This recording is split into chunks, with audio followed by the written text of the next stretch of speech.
बिस्मिल्लाहिर्रहमानिर्रहीम। ख़ातिन हज़रात, मैं हूँ अख्तर अब्बास और अस्सलाम वालेकुम। अगर आपका बेटा खुद आके बताए कि मैं अपनी मर्ज़ी से शादी करूँगा, या बेटी आके बताए, तो क्या ये जो लोग नादानी से उन्हें कहते हैं घर से निकल जाओ, हमारी ज़िंदगी से निकल जाओ, हमारी मोहब्बत तुम्हें मैं वो पिलाया हुआ दूध नहीं बख्शूँगी। अल्लाह के बंदो, वो दूध उस वक्त ज़रूरत थी बच्चे की, आपने पिला दिया, अल्लाह ने आपको दिया था, आपने पिला दिया। अब उसको जिता जिता कर क्या मारना? क्या ये कहने से माँ बाप का मुकाम और मर्तबा और फ़ैसला कुन हैसियत वापस आ जाती है? बिल्कुल नहीं आती। आज जो सवाल मेरे सामने आया वो एक वालिद साहब का है। उन्होंने कहा कि मेरे बेटा टल नहीं रहा मोहब्बत करने से, जिससे वो मोहब्बत कर रहा है, किए जा रहा है, उस पर इन्वेस्ट किए जा रहा है, उसको घर लेके दिया हुआ है, उस पर खर्चा कर रहा है, उसके घर वालों पे खर्चा कर रहा है। तो मैंने पूछा किसी हराम रिश्ते में रह रहा है क्या, लिव इन में है? उसने कहा नहीं। मैंने पूछा कि उससे उसके ताल्लुकात को कितना आप जानते हैं? उसने कहा कि वो she is very poised, very noble, और वो दोनों सिर्फ लॉन्ग ड्राइव की हद तक उस पर खर्च करते हैं। तो अच्छा, सारी जो तफसील उन्होंने बताई पूरी, उन्हें अपने बेटे पे यकीन था। अच्छा, ये यकीन तब होता है जब आपका जवानी में अपना करैक्टर साउंड रहा हो। इट साउंड गुड कि आप करैक्टरफुल थे तो औलाद भी करैक्टरफुल होगी। मोहब्बत करैक्टर लेस होना नहीं है। मोहब्बत एक इन्फेचुएशन है, किसी भी नेक से नेक आदमी को हो सकती है। यानी नेक आदमी को मोहब्बत हो जाए तो क्या वो शर्मिंदा हो? एक पसंदीदगी है कि मैं इसको अपनी ज़िंदगी में लाना चाहता हूँ। तो इन साहब ने ये किया कि उसने कहा छोड़ दो उसको, फैसला करूँगा तो मैं करूँगा, मैं तुम्हारा बाप हूँ, तुम मेरे बाप नहीं हो। तो बेटे ने कहा कि आप मेरे बाप हैं, ये बात सही है, आप घर के सरबराह हैं, ये भी सही है, आप कमाते हैं, ये भी सही है, मुझे आप आज़ाद कर दीजिए, मैं कमाऊँगा, रेडी लगाऊँ, बाज़ार में ठेला लगाऊँ, को मुशक्क़त करूँ, कुछ करूँ, मैं अपने पाँव पे खड़ा हूँगा, कर हो के दिखाऊँगा। आप मुझे बस मेहरबानी करके खुशी खुशी आज़ाद कर दें और मुझे ख़ानदान पूरे में रुसवा ना करें। जगह जगह मेरे बारे में बातें कर रहे हैं कि मैं नकम्मा, न नाहल और न खट्टू और न कारा, और मैं ये नहीं कर सकूँगा। अगर आपको यकीन है कि मैं नहीं कर सकूँगा तो okay, I would be back. यानी हाथ कंगन को आरसी क्या? तो उनके वाले साहब ने कहा ठहरो, मैं मशवरा करके आता हूँ, फिर तुम्हें बताता हूँ। तो मुझसे आके उन्होंने ये कहा कि मैं अपने बच्चे की जेब खर्च बंद कर चुका हूँ।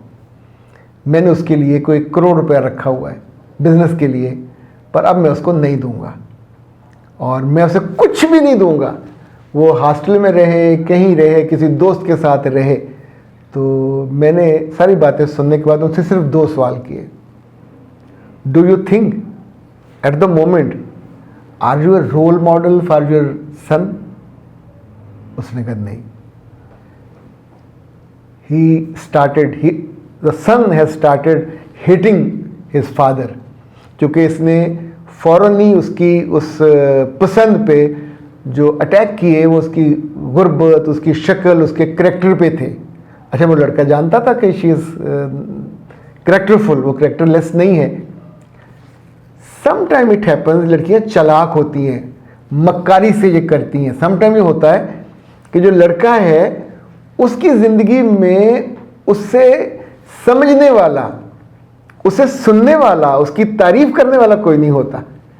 तो ये जो पैसे वो उस पर लगा रहा होता है या तोहफे दे रहा होता है, ये एक तरह की उसकी प्राइस होती है कि उसको इम्पॉर्टेंट मानने की प्राइस, उसकी तरफ मुस्कुरा के देखने की प्राइस। अभी देखें ना, बच्चे दुनिया भर में हम लोगों के घरों पे रखवाते हैं, उसको कहते हैं बेबी सिटिंग, और जो खुद लोग ऑफिस चली जाती हैं, पीछे किसी बेबी जो केयर का सेंटर तो वहाँ रख जाती हैं, तो उनको पैसे देते हैं ना। इस तौर पे बहुत से बूढ़े लोग जो हैं उन्होंने लोगों को पैसे देते हैं कि आओ 1-2 घंटे, 1 घंटे के पैसे अच्छे खासे होते हैं डॉलरों में, तो कि वो पे करेंगे, तुम आके हमारे साथ बातें करो, मुस्कुराओ, हमें थोड़ी जवानी वो फील हो। ओके, इवन जो टाटा था, जो उसका सेक्रेटरी था लड़का, उसने उसको इतना नवाजा कि मेरा ख्याल उसको उसने अपनी ज़िंदगी में करोड़पति बना दिया था। और वो ही बिहेव्स लाइक अ सन। उसके अपने बेटे नहीं करते थे, वो उसका उठना बैठना, खाना पीना, मूव करना, उसके लिए कुछ पढ़ के सुनाना, जो जो उसको पसंद था।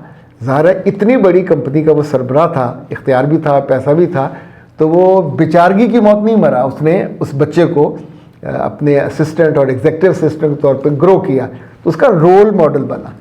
जब बेटों के या बेटियों के रोल मॉडल मर जाएं, बदल जाएं, तो क्राइसिस वहाँ से स्टार्ट होता है। तो मैंने उससे कहा कि आप उसके हीरो नहीं हो। उसने कहा हाँ, मैं लगता है कि उसका विलन बन गया हूँ।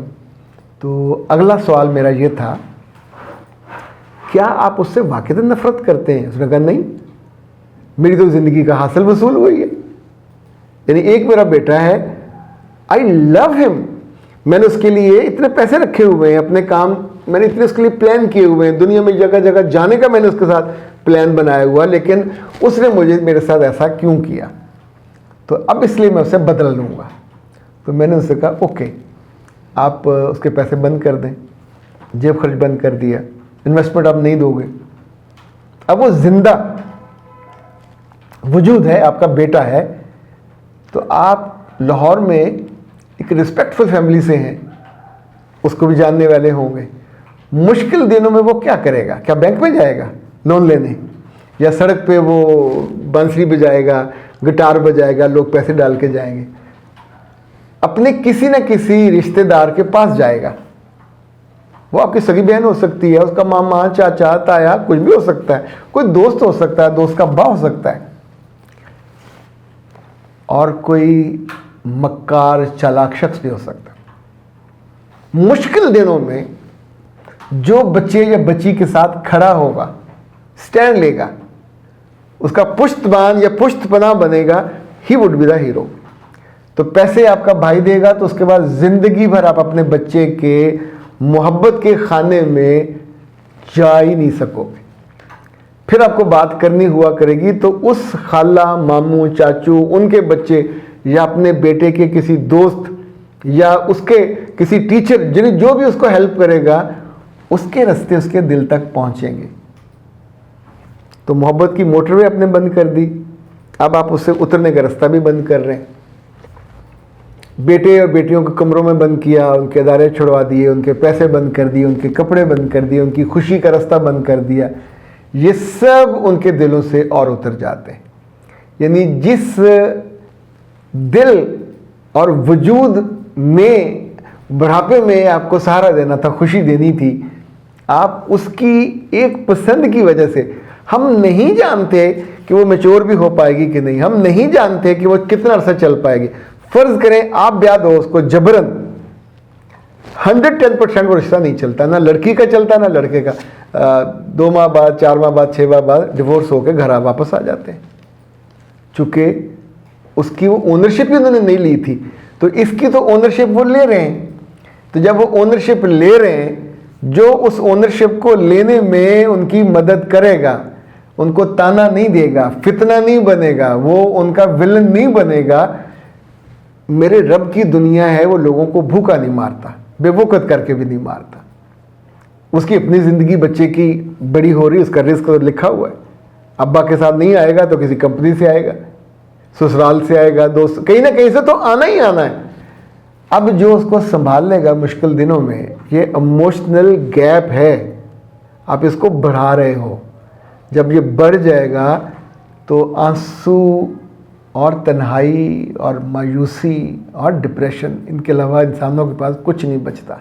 तो ऐ प्यारे लोगों, अगर कभी आपके बच्चे मोहब्बत कर लें आपसे पूछे बिना, तो किसी हिटलर की औलाद की तरह, किसी सख्त दिल जेलर की तरह, किसी पुलिस ऑफिसर की तरह, या किसी ऐसे आदमी वो जो होते हैं बाज बहुत ही सख्त मिजाज और सख्त दिल और सख्त निगाहों वाले, उनकी तरह अपनी सगी औलाद पे ये हरबे आजमाओगे जो दुश्मनों पे आजमाए जाते हैं, तो फिर ये औलाद उसके बाद औलाद नहीं रहती। मैंने ये देखा है, एक दफ़ा नहीं बहुत दफ़ा देखा है।